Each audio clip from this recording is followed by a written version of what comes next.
Hey, it's Frank here from 40 Honeybee. Just a quick post-bear aftermath video. I went and fed these guys some honey. There's about a cup full of bees that I put in there. It's a real cool day, so that's not a good thing. I'm seeing some foraging bees flying in and out of there, but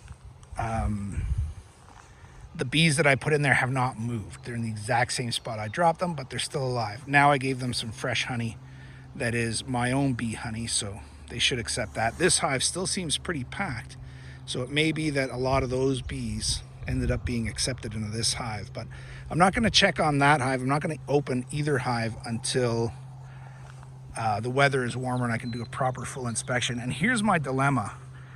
It's going to be really tough to maintain this area with an electric fence.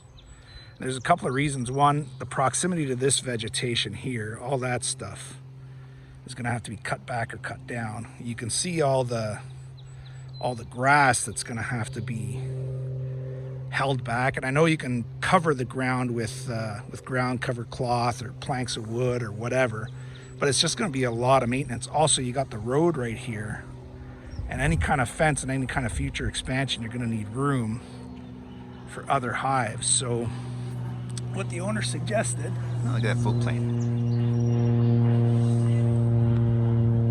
Sorry, being a pilot, I do the old squirrel diversion whenever I see a plane fly by. So the owner was up here and suggested this area, and I tend to agree with him. This area, it's wide open, it's flat, it's kind of out of the way, and they said they can work around it. The reason why I didn't originally choose this area is that they do bring up and work with fill there and there, but they said they can still get at that area no problem, and they can get at this area from the other side of it.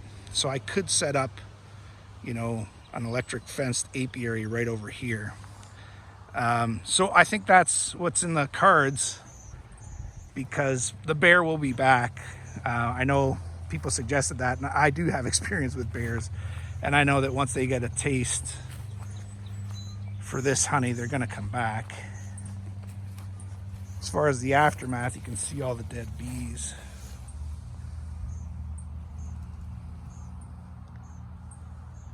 Down here. This is the quickly dying hive. And you can tell it's bad news when you have ants right there. They're not even defending from the ants. So the prognosis is not good for this hive, but I haven't given up on them. This hive, however, is still very strong.